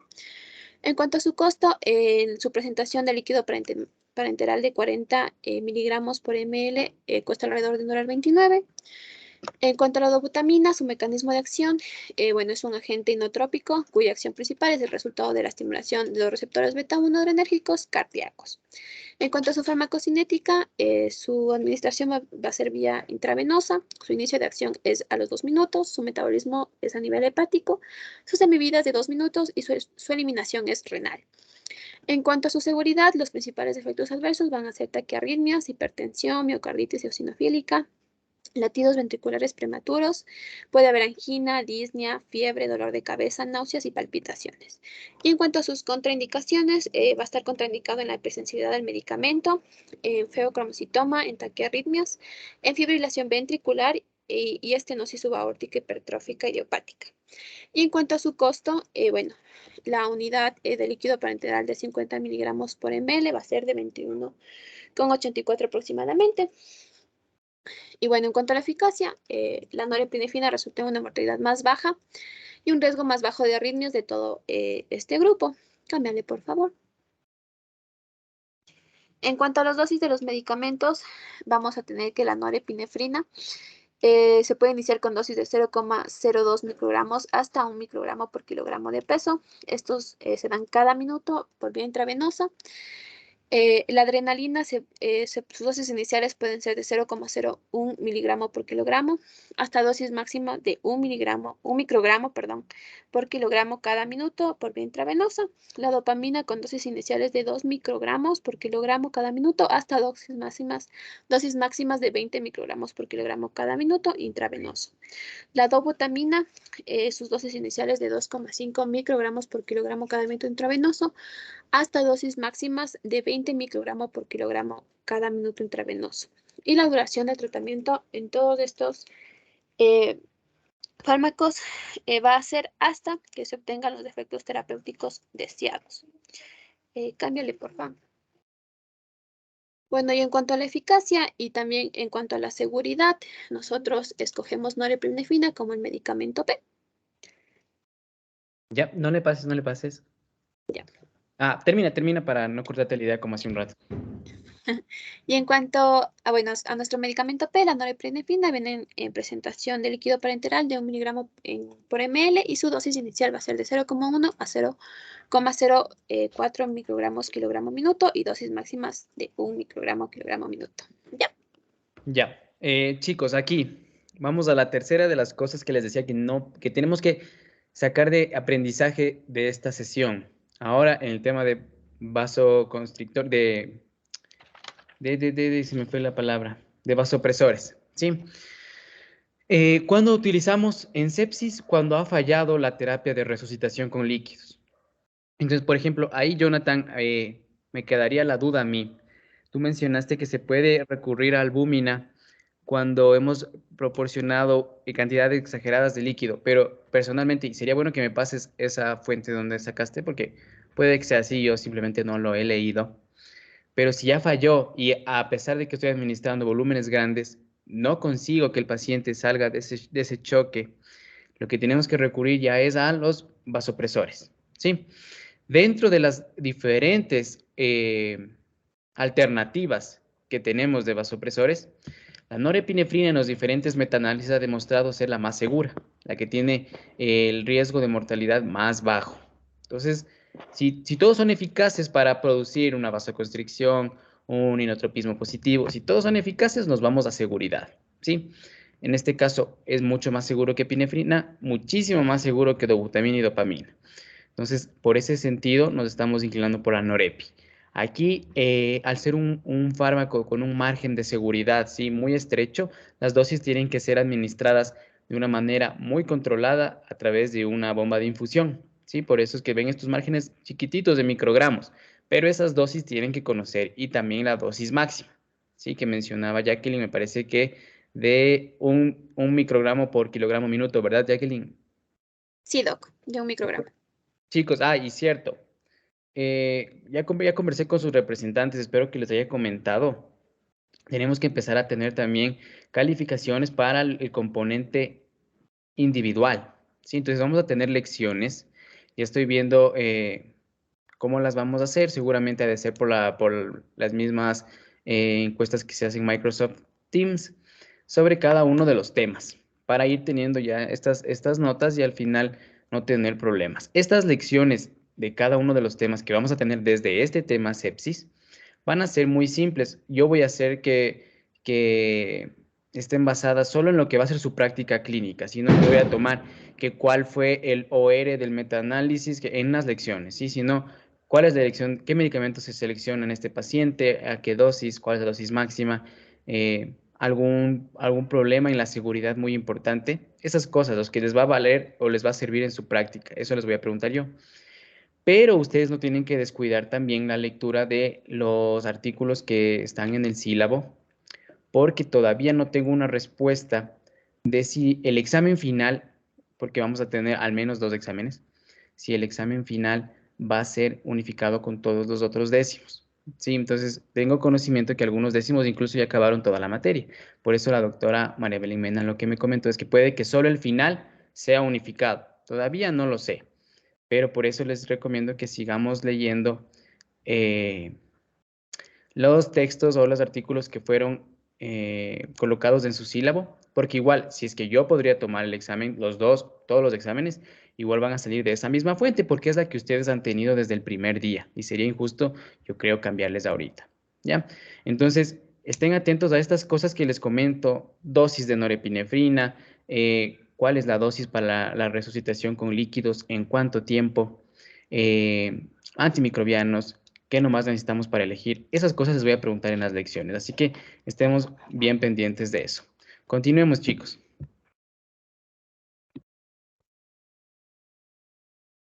Listo, entonces continuamos con la presentación del caso clínico.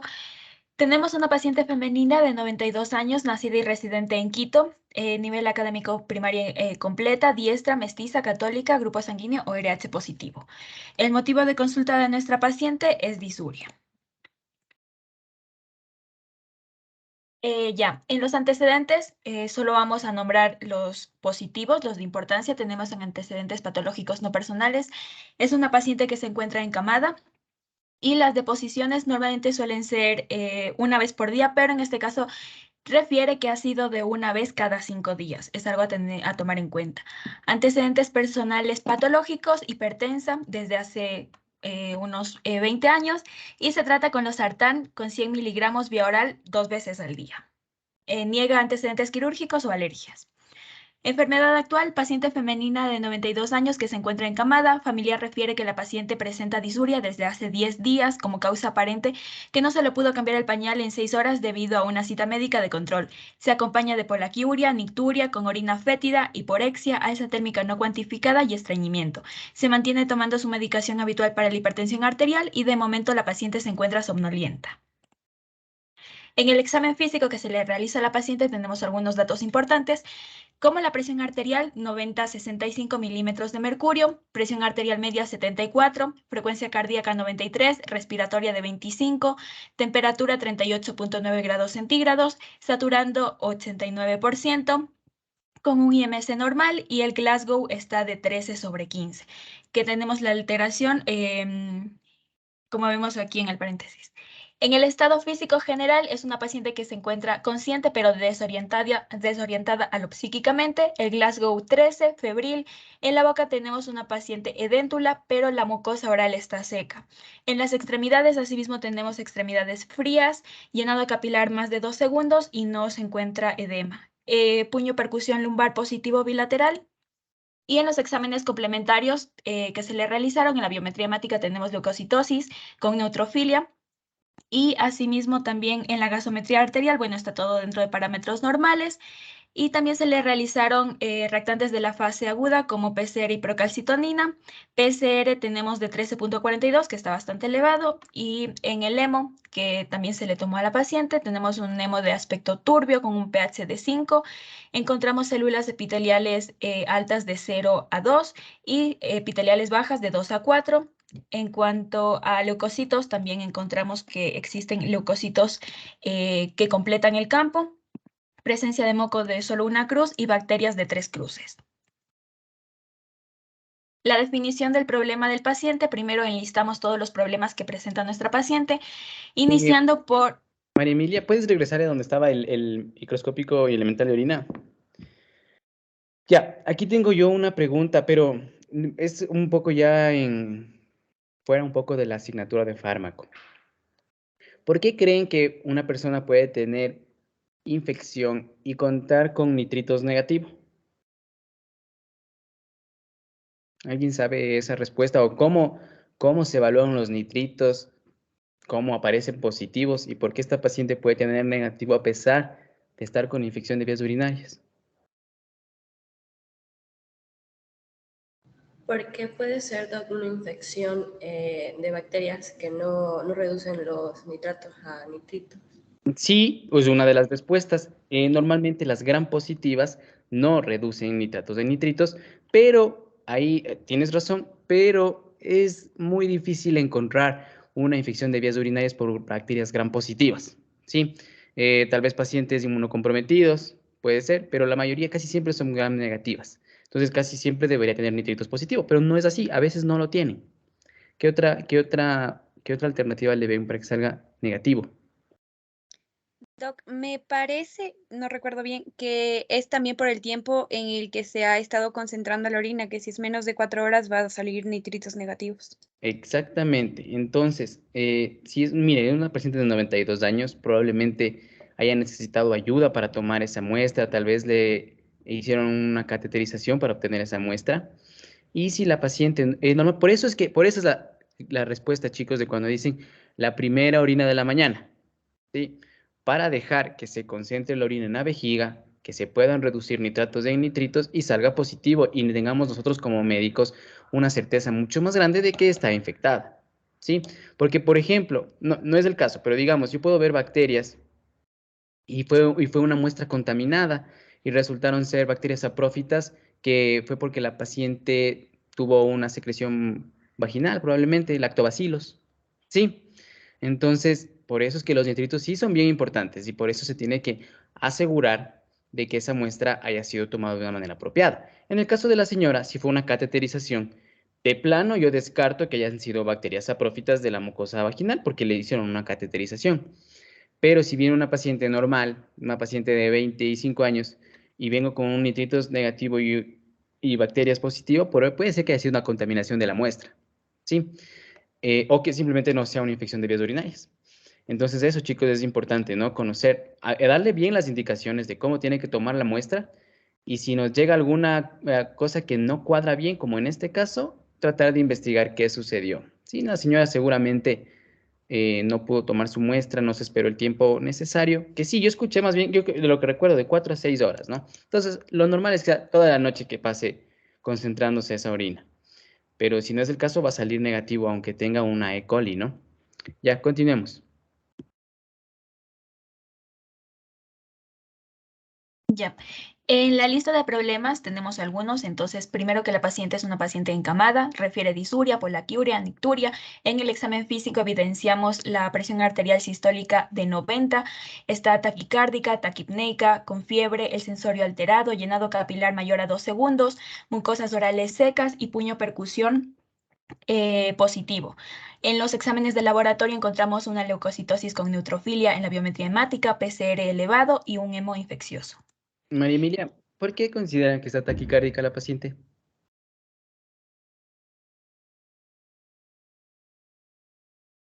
Porque la frecuencia cardíaca estaba de 93 latidos por minuto, doc.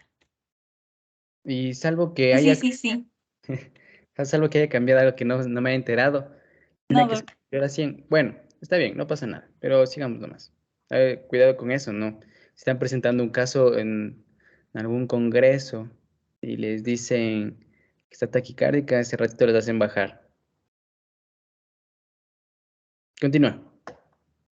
En el diagnóstico diferencial, entonces empezamos, como ya nos centramos, que es un foco infeccioso de origen urinario, entonces empezamos con lo más básico, que sería una cistitis, aumentando una pielonefritis, urosepsis y shock.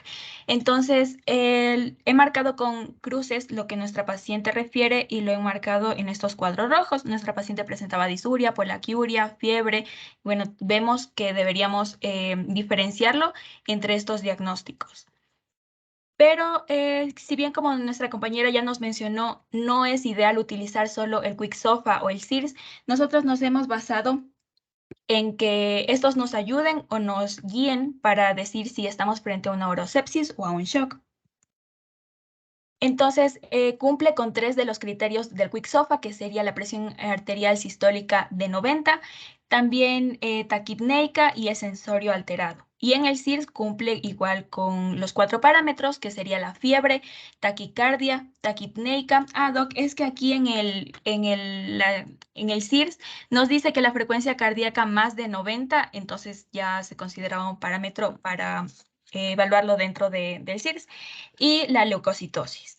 Claro, pero mira, eso solo te dice que es un punto en el SIRS, en la escala de SIRS, ¿ya? Sí, Pero no quiere decir que sea taquicárdica, ajá, sí. ¿ya? Y deberíamos diferenciarlo si nuestra paciente está en urosepsis como tal o frente a un shock. Entonces, por ello, vamos a destacar los parámetros que nuestra paciente tendría en caso de estar en shock y que no tiene. Entonces, nos ayuda igual a diferenciar. La presión arterial media se encontraba bien, que eso nos ayuda sobre todo a evaluarlo así. El tiempo de llenado capilar, bueno, en ambos tenía. El aumento del lactato, que también es bastante importante para definirlo como shock séptico. Y también en caso de que fuera refractario al tratamiento, pero esto ya una vez habiéndole tratado a la paciente. Para el diagnóstico diferencial, en un presuntivo tenemos una infección de vías urinarias, que es un diagnóstico bastante general.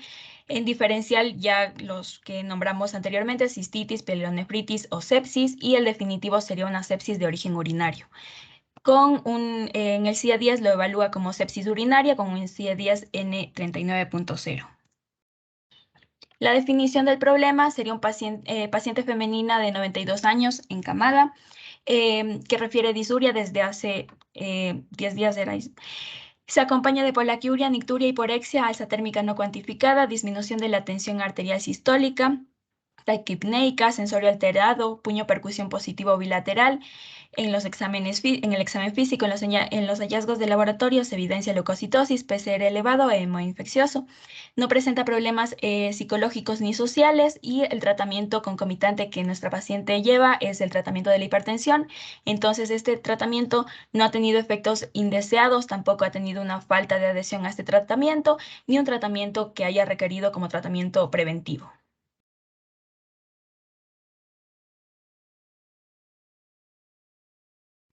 Ya listo, entonces vamos a continuar con los objetivos terapéuticos. Bueno, entonces como ya habíamos hablado anteriormente, una parte importante va a ser la estabilización de la respiración. Hay que tomar en cuenta que la paciente tenía una saturación de 87%, por lo cual se le va a administrar oxígeno a flujo libre con el objetivo de que tenga una saturación mayor a 90. También tenemos el que debemos realizar reanimación con solución balanceada. En este caso vamos a utilizar lo que es lactato de Ringer. La erradicación de los patógenos, que nosotros vamos a realizarlo con ceftriaxona, ya les vamos a hablar más adelante. También tenemos exámenes de laboratorio que debemos realizar, que podría ser el lactato, bueno, que ya está puesto en la historia clínica, pero que debíamos realizar para poder determinar si es que era una sepsis o un shock séptico. Pero hay que tomar en cuenta que nosotros no podemos esperar a los resultados de los exámenes de laboratorio para poder iniciar con la reanimación o también con la erradicación de los patógenos, ya que esto, como se mencionó, se debe realizar en la primera hora. Y también otro objetivo va a ser evitar las complicaciones, es decir, por ejemplo, lo que les mencioné ahorita, no demorar el tratamiento. Ya, entonces igualmente les he puesto aquí una diapositiva sobre las indicaciones de hidratación que nos había mencionado el doc, que faltaba un poquito como que de aclarar por qué le íbamos a dar a la paciente los líquidos. Entonces, una de las causas, las razones por las que se debe administrar terapia intravenosa de líquidos va a ser la deshidratación para reponer el volumen, las alteraciones electrolíticas, el sangrado, en el caso de nutrición para administrar los alimentos por vía parenteral, el uso de los fármacos que se van a administrar y también en el caso de que existe un shock circulatorio para la resucitación. Entonces, en el caso de nuestra paciente, nosotros vamos a administrar los líquidos para corregir la deshidratación que se viene a cabo por la fiebre, por la presencia de la poliuria y debido a la infección urinaria que tiene, por la frecuencia respiratoria que teníamos más de 25 respiraciones por minuto, por una presión arterial sistólica que se encuentra mayor de 90 milímetros de mercurio. También tenemos, era menor, perdón. Ya, también teníamos la disfunción cognitiva que en la paciente también la presenta. En sí, los adultos mayores también tienen una pérdida de líquidos importante y también que tenía un llenado capilar mayor de 2 segundos. De igual manera, hay que mencionar que la sepsis va a ser un estado en el que va a existir un gasto metabólico aumentado, por lo cual también nosotros deberíamos administrar líquidos. También es importante mencionar que si bien nosotros tenemos signos de hipoperfusión, no tenemos signos de shock. Cámbiale, por favor. Ya, entonces justo esto era, Doc, lo que le había preguntado, pero que ya aclaré también, era que se menciona un paquete de 1 hora para sepsis. O sea, esto se refiere que es un grupo de medidas críticas que se deben realizar dentro de los primeros 60 minutos al reconocimiento de pacientes con shock séptico o con una alta probabilidad de sepsis. Entonces, nosotros las medidas que debemos tomar es la medición del lactato, la obtención de los cultivos de sangre, esto previo a la administración de los antibióticos y la administración en sí ya de los cristaloides para corregir la hipoperfusión, la administración de los antibióticos de amplio espectro y la aplicación de vasopresores en el caso de que exista hipotensión con el objetivo de mantener una presión arterial sistólica mayor de 65 milímetros de mercurio, pero sin embargo este no es el caso de nuestra paciente, por lo cual nosotros vamos a administrar lo que son los cristaloides y también los antibióticos de amplio espectro. Una pregunta antes de pasar para los chicos del grupo. ¿Quién me puede explicar brevemente la fisiopatología de cómo este paciente hace shock, el paciente con una infección grave? Por shock distributivo, Doc. Ya es un shock distributivo, y shock distributivos son bastantes, ¿no? Tenemos el shock anafiláctico, el shock séptico. Y en este caso, ¿por qué se produce este shock distributivo?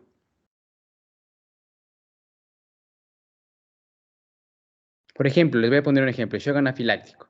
Se produce por una reacción anafiláctica, para la redundancia, súper violenta, en la cual se liberan vasodilatadores, histamina, que producen que el vaso sanguíneo obviamente se dilate, tanto que se pierde totalmente la presión de las arterias y se produce el choque, ¿no es cierto? ¿Cómo se produce en el shock séptico?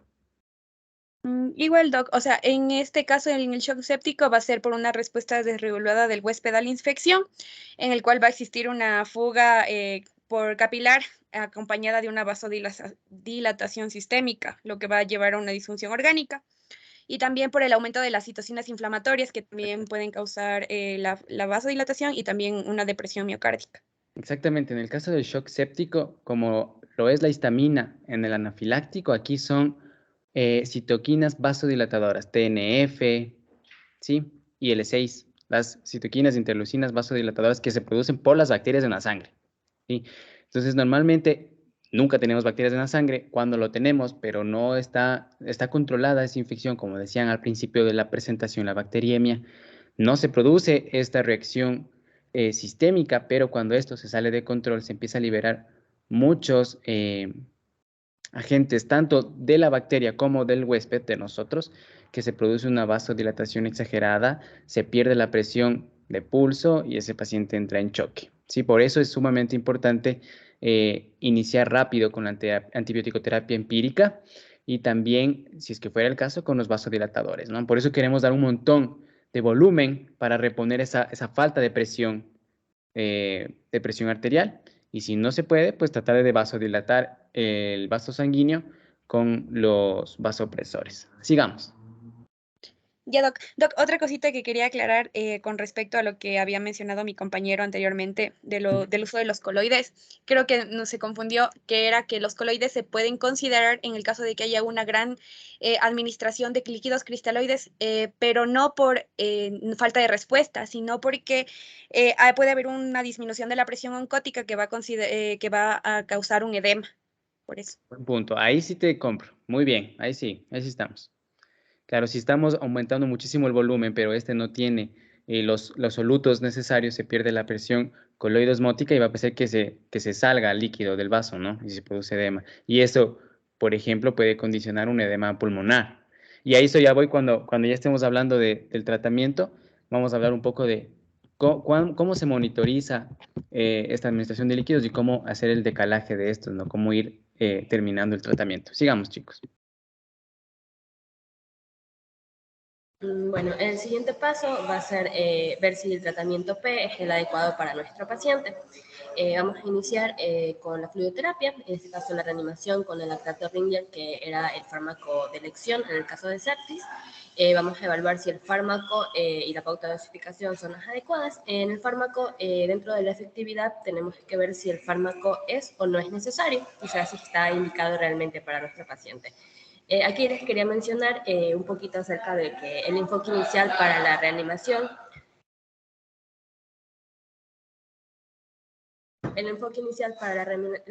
con líquidos en pacientes que tienen sepsis, generalmente, o sea, ya desde hace tiempo se ha ordenado de forma arbitraria y acorde a algunos ensayos controlados aleatorios más actuales, se ha demostrado que en algunos casos ha habido peores resultados en los pacientes que reciben reanimación en bolo.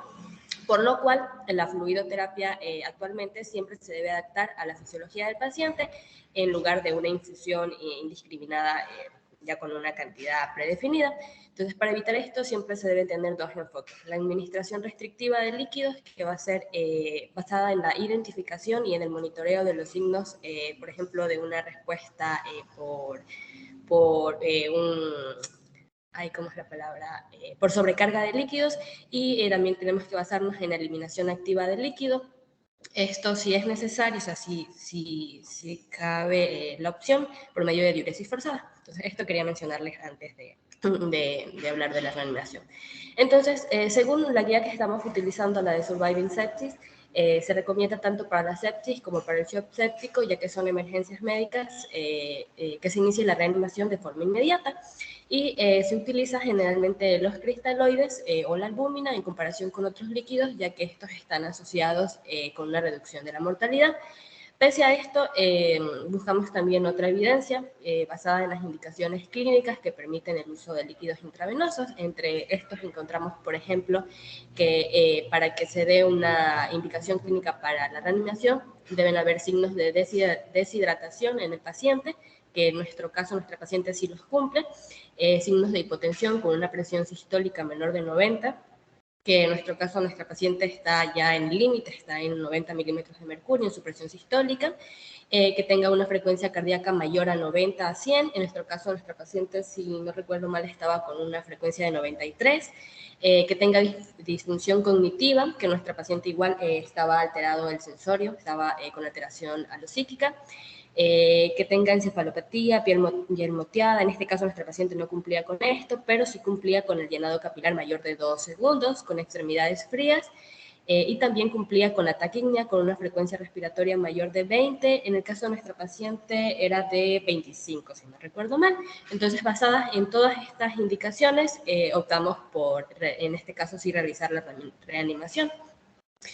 Entonces cumplimos con el primer parámetro, que es la indicación de la efectividad del fármaco. En relación a la conveniencia, el lactato Ringer es un fármaco con una solución fácil de manejar, de un costo accesible, además se encuentra dentro del Cuadro Nacional de Medicamentos Básicos. En la seguridad tenemos que basarnos en las contraindicaciones de la solución. Por ejemplo, está contraindicada en pacientes que tienen acidosis láctica o presencia de edemas o una hipertensión no controlada. Nuestra paciente no cuenta con ninguna de estas contraindicaciones. Además, como ya mencionó el doctor y como mencionó ya varios de nuestros compañeros, el lactato es el medicamento de elección debido a que su osmolaridad es la más parecida a la del plasma. Además tiene una metabolización súper rápida que nos conviene en el caso de nuestra paciente que ya es un adulto mayor. Y también aquí podría recalcarles que en el caso de que sea un paciente con una acidemia metabólica, también sería súper bueno el lactato Ringer, debido a que pues, se transforma en bicarbonato y permite contrarrestar o combatir la acidosis metabólica en el caso de existir. No hay tampoco interacciones que permitan contraindicar el lactato, la paciente no está tomando algún otro medicamento, y en la pauta de dosificación, como ya mencionamos, es de 30 mililitros por kilogramo en las 3 primeras horas, pero siempre vigilando los efectos de sobrecarga en la paciente. Pásale, por favor. Ya, en relación a la... ¿Ya? Me parece súper bien, chicos, y atentos con esto, que la indicación sea iniciar con líquidos no quiere decir que en todos los pacientes vamos a iniciar líquidos. Y no sé si el grupo tuvo la oportunidad de leer, me parece que eran 2 artículos que les mandé, sobre las situaciones en las que no son necesarias iniciar o dar la terapia de líquidos, que más bien podemos causar un daño. Pero Karen ha expuesto pues, de manera muy acertada cuándo tenemos que iniciar y describió esto y vemos que nuestra paciente sí cumple, ¿sí? Entonces, por eso es que estamos administrando. No quiere decir que a todos, por si acaso, pongámosle la vía con un suero, ¿sí? A veces eso es causarle un mayor daño a nuestro paciente. Tenemos que saber identificar cuándo. En este caso, es oportuno, ¿sí? Muy bien, chicos, adelante.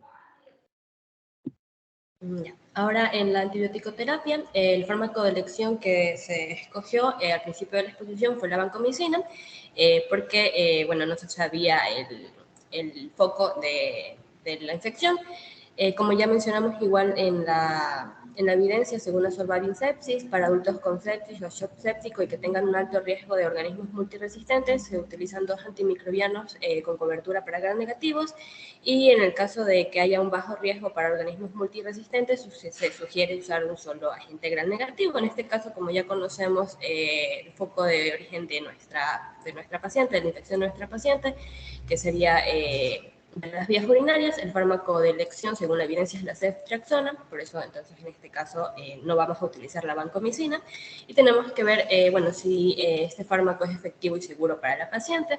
En efectividad evaluamos si realmente está indicado el fármaco, pues sí está indicado porque está actualmente con un proceso infeccioso, y en la conveniencia, pues evaluamos que este es fácil de manejar, de un costo accesible, de igual manera se encuentra disponible en el Cuadro Nacional de Medicamentos Básicos, es fácil de manejar debido a que lo vamos a administrar de forma intravenosa, no necesita la colaboración o la participación de la paciente, recordemos que es una paciente ya adulto mayor de 92 añitos, y en la seguridad, pues el fármaco no está contraindicado en esta paciente a pesar de que es adulto mayor y la paciente no presenta otras enfermedades que puedan contraindicar su uso, ni esté tomando medicamentos que puedan interaccionar con este. Pásale, por favor.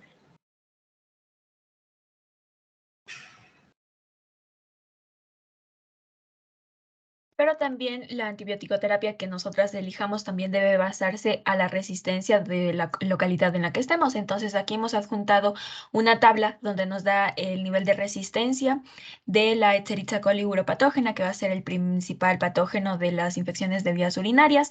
Entonces, como vemos, algunos fármacos que a simple vista podríamos utilizar cuentan con bastante resistencia, como por ejemplo la ciprofloxacina o la ampicilina con un 52,5%. Entonces es bastante importante tomar en cuenta estos datos. En el caso de la ceftriaxona cuenta con una resistencia del 15%, que sí nos cubre al tratamiento.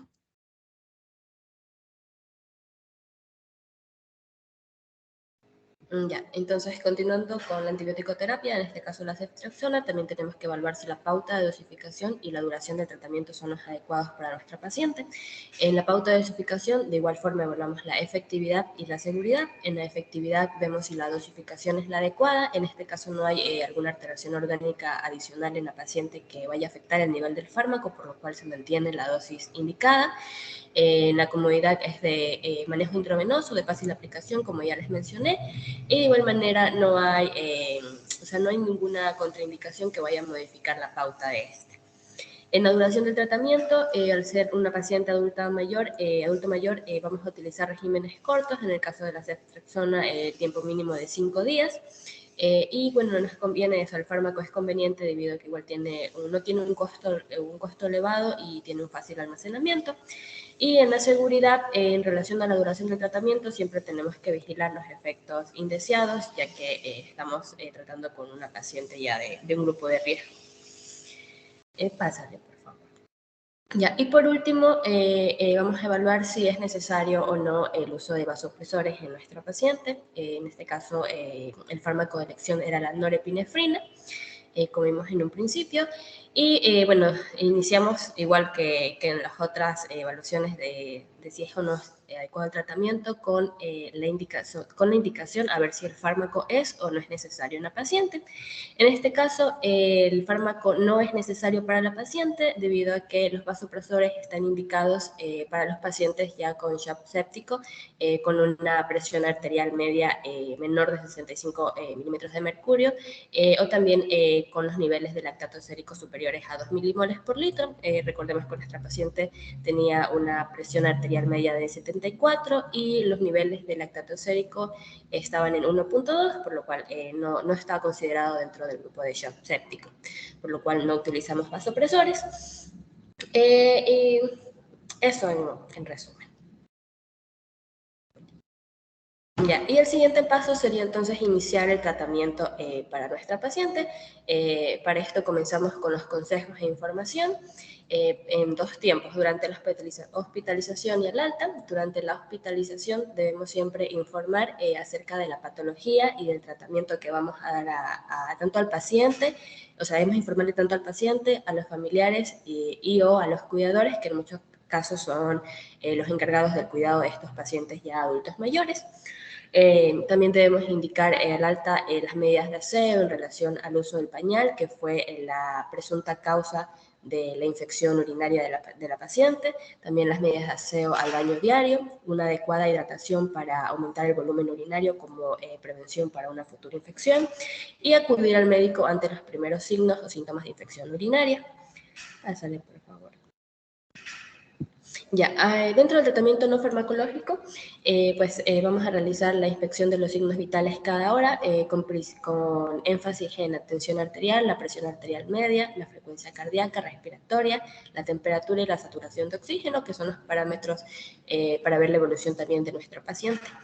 En los cuidados de enfermería, esto es de enfermería, pero igual tenemos que conocer que el paciente debe tener una alineación corporal correcta que va a permitir su mayor comodidad. También la higiene corporal, que incluye tanto la ducha diaria como el cambio de vestimentas y el cambio de pañal después de la micción o de la defecación o acorde al tiempo de uso, que nos permite de igual manera aumentar la comodidad y la autoestima del paciente. El cambio de posición, el uso cada 2 horas, el uso de colchón antiescaras y la evaluación del estado de la piel, que nos permite prevenir la aparición de úlceras por presión o infecciones al mejorar la circulación sanguínea. Y de igual manera tenemos que evaluar los parámetros de laboratorio como la biometría, la química sanguínea, el hemo, la glucosa, el lactato y la procalcitonina, principalmente, para de igual manera, como la inspección de los signos vitales, estos parámetros de laboratorio nos permiten evaluar cómo está nuestro paciente y si va evolucionando de la forma adecuada. Y en las interconsultas tenemos que interconsultar con nutrición para ver cuándo la paciente ya puede continuar con la alimentación enteral y con geriatría por la edad de la paciente. Ya. Y por último, el tratamiento farmacológico, que como ya vimos, en este caso va a ser de la reanimación y de la antibiótico-terapia. La reanimación la vamos a realizar con lactato Ringer intravenoso, en la dosis que ya hemos visto, 30 mililitros por kilogramo durante las 3 primeras horas, y la antibiótico-terapia con ceftriaxona, 2 gramos cada 24 horas intravenoso durante 5 días. Y solicitamos el ingreso por medicina interna.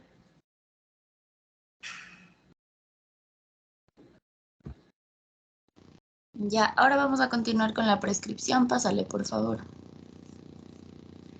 Ya, dentro de la prescripción, pues nosotros decidimos, como le habíamos comentado al doc, hacer este ejercicio un poco práctico de lo que nosotros vamos a necesitar realizar ya en lo que se aproxima en nuestro internado. Entonces, más bien utilizamos el formato de receta de prescripción médica del Ministerio de Salud Pública, que es el formato que se tiene que llenar. Aclarando que nosotros ya les especificamos cuál iba a ser el tratamiento P para nuestro paciente, el tiempo que iba a durar el mismo. Sin embargo, es importante que para llenar este tipo de recetas nosotros tomemos en cuenta que tenemos que llenarlo cada 24 horas. Entonces, de esta forma es que nosotros llenamos el servicio que está requiriendo la medicación. En este caso, la paciente entró por el servicio de emergencias, la historia clínica, los nombres y apellidos, del documento de identidad, el sexo de la paciente, la edad, el CIE-10 con el que ingresa, que en este caso es el N39.0. La historia clínica de la paciente siempre va a ser importante tener. Hay hospitales en los que va a ser un número de historia diferente al de su cédula. Entonces hay que tener muy en cuenta. De ahí nosotros vamos a llenar, obviamente, con letra legible, como ya nos han insistido en varias ocasiones. Se llena el nombre del medicamento. En este caso, el nombre del medicamento está colocado según se encuentra en el stock de medicamentos del hospital, que sería la ceftriaxona 1 gramo sólido parenteral. Vamos a pedir 2 de estas, o sea, 2 ampollas, podría decirse. La dosis se coloca la dosis del medicamento que nosotros le vamos a administrar al paciente, que son 2 gramos en este caso, y se va a administrar cada 24 horas. Entonces, la razón por la que pedimos 2 es por hacer el cálculo de que la ceftriaxona viene en 1 gramo y necesitamos administrar 2. Y de ahí hacemos el pedido de las combinaciones, que es el lactato Ringer, en este caso, el que elegimos para nuestra paciente. Viene en una presentación de 1000 ml líquido parenteral. Solicitamos 1, la dosis que nosotros vamos a utilizar, ya les habíamos mencionado, es de 30 ml por kilogramo peso, y esto se requiere STAT, ¿no? Para que tiene que cuadrar siempre la frecuencia, ¿no? Con la que nosotros vamos a administrar el medicamento, si no la receta se anula. Pásale, por favor. Ya, entonces ahora pasamos al tema de, igual como parte del ejercicio práctico, colocar todo lo que necesitamos, todo lo que ya les habíamos dicho, de hecho, anteriormente, pero colocarlo en lo que es la hoja de evoluciones. Entonces, para llenar el SOAP, es una paciente que ingresa al servicio de medicina interna por referir una clínica sugestiva de sepsis de foco urinario. Dentro del objetivo, la evaluación objetiva, por otro lado, es una paciente consciente, desorientada lo psíquicamente, tiene un Glasgow 13 de 15, está febril, con mucosas orales semihúmedas. En el cardíaco tenemos una presión arterial de 90-65, no tiene soplos. En el respiratorio, igual la paciente está un poco taquipneica, un murmullo vesicular conservado, no tiene crepitantes ni ruidos sobreañadidos. En abdomen va a ser suave, depresible, no doloroso a la palpación superficial ni profunda, con ruidos hidroaéreos presentes. Las extremidades frías, sin edema, el llenado capilar es mayor de 2 segundos. En el aparato genitourinario, la puño-percusión lumbar da positiva bilateral. Pásale, por favor. Ya, en la parte del análisis nosotros concluimos que es una paciente de 92 años que se encuentra encamada. El familiar de la paciente va a referir que presenta un cuadro clínico ya de 10 días de evolución, que se ha caracterizado por disuria, que se acompaña de polaquiuria, nicturia, hiporexia, fiebre y orina de característica turbia y fétida. Al examen físico sugiere una sepsis por infección de foco urinario debido a que la paciente presenta un puntaje en el Quick SOFA de 3 y presenta 4 criterios para el CIRS, a pesar de que igual ya les explicamos cómo era que teníamos que relacionar lo de las escalas, ¿no? Por lo que se decide su ingreso por parte del Servicio de Infectología y Medicina Interna para continuar y reevaluar la respuesta al tratamiento. El plan para esta paciente va a ser la antibioticoterapia y la reanimación mediante fluidoterapia. Regrésale, por favor. Dentro de lo que son las prescripciones, nosotros igual se hace el ingreso a medicina interna, se da como diagnóstico una sepsis de foco urinario, la paciente se encuentra estable, no refiere alergias, los signos vitales se van a tomar cada 6 horas, la paciente va a encontrarse en decúbito supino. Dentro de los cuidados de enfermería, igual se recomienda la alineación corporal, la higiene, el cambio de posición, el colchón antiescaras, por todo este antecedente de que la paciente ya de por sí era una paciente encamada, ¿no? Como les habíamos mencionado, la dieta se sugiere blanca por el tema de dentición de la paciente. Dentro de lo que son líquidos, está el lactato Ringer intravenoso de 20 a 30 ml kilogramo peso durante las 3 primeras horas. El medicamento que se le dejó fue la ceftriaxona intravenoso, 2 gramos cada 24 horas por 5 días. Dentro de los laboratorios que vamos a solicitar va a ser la biometría hemática, la química sanguínea, el hemo, el lactato, procalcitonina y glucosa, que van a ser esenciales para nosotros hacer el control de cómo está progresando nuestra paciente ya con el tratamiento. Se hace interconsulta, nutrición y geriatría y se recomienda que se avise cualquier novedad, ¿no? Pásale, por favor.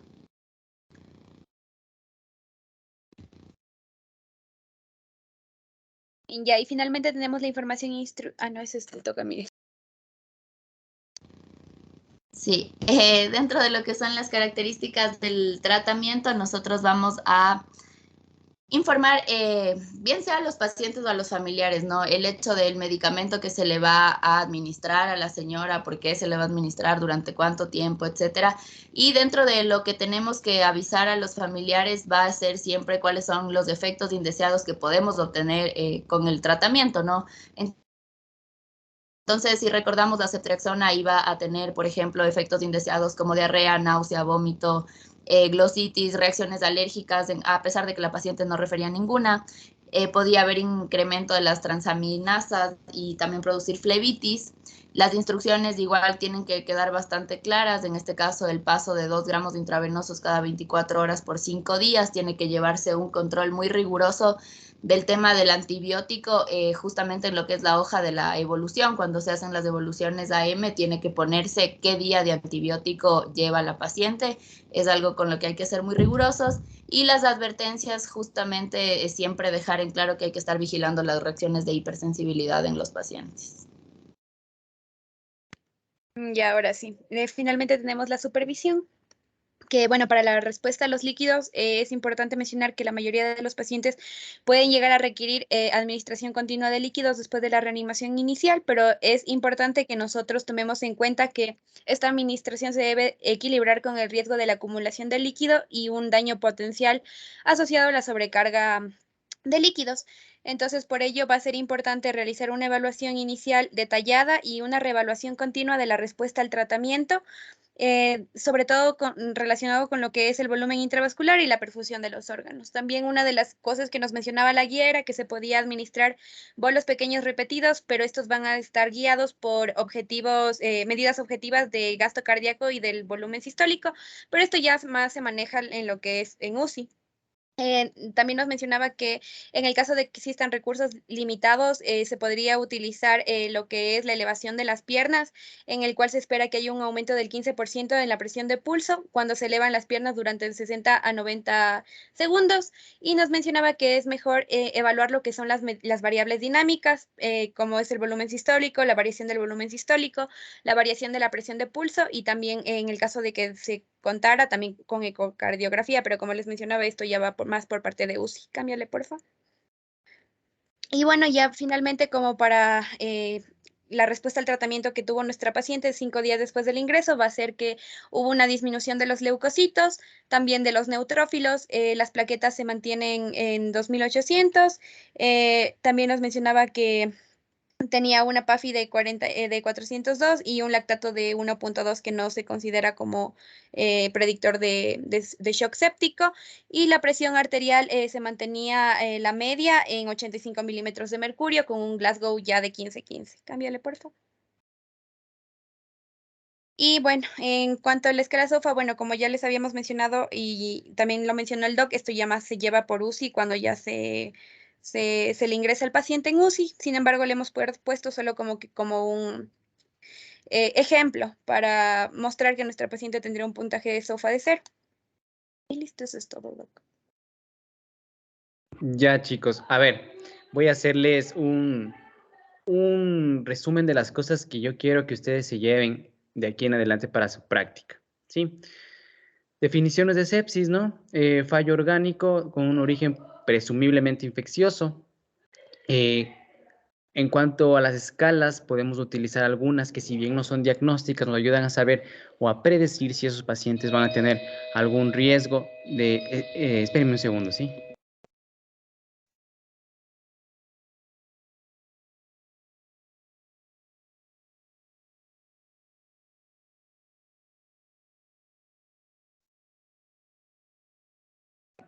Ya, entonces tenemos algunas escalas, como es el Quick SOFA, como es el NEWS 2, ¿sí?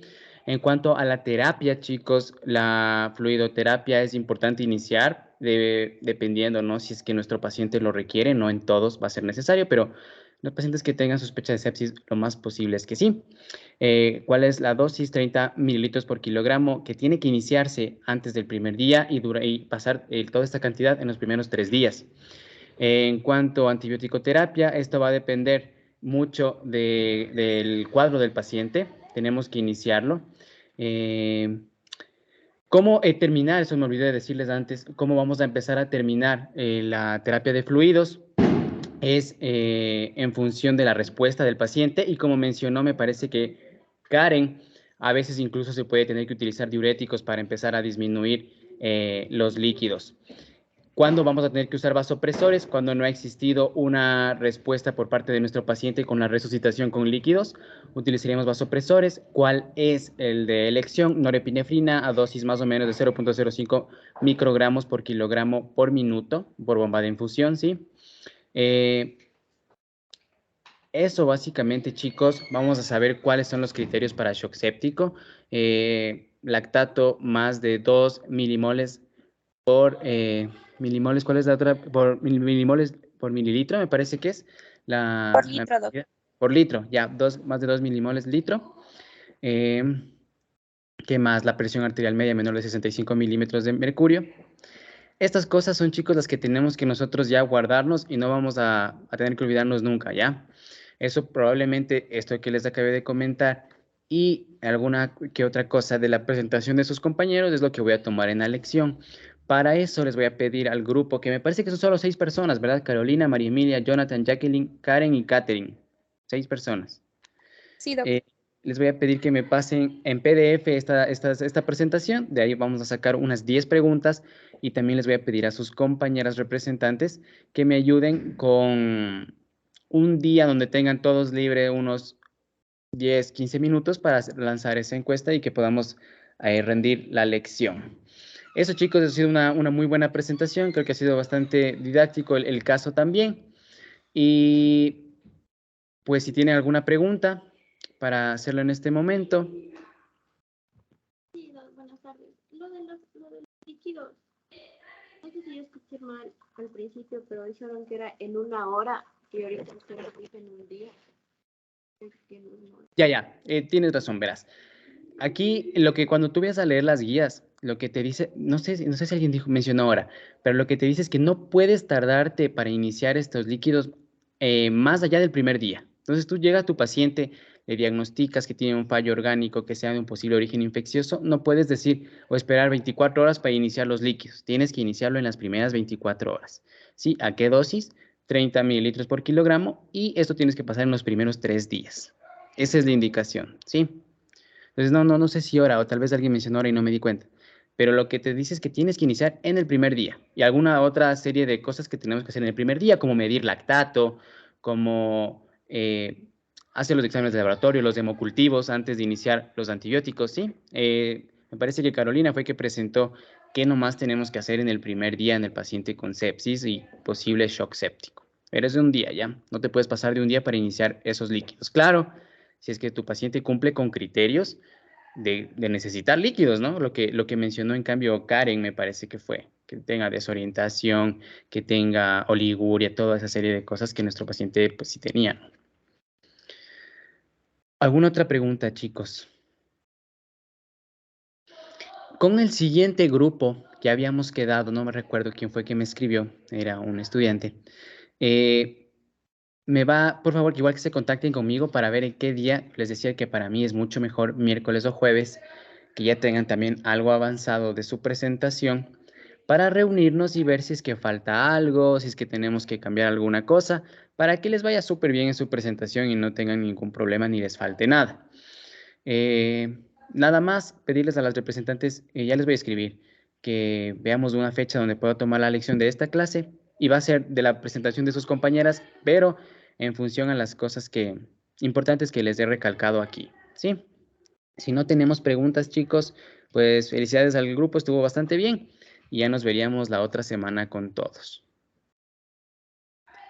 Doc, una cosita que quería aportar también que me faltó decir fue que los 30 ml por kilo deben ser con el peso corregido, es decir, que si el paciente tiene obesidad, tenemos que corregir el peso para poder administrar los líquidos.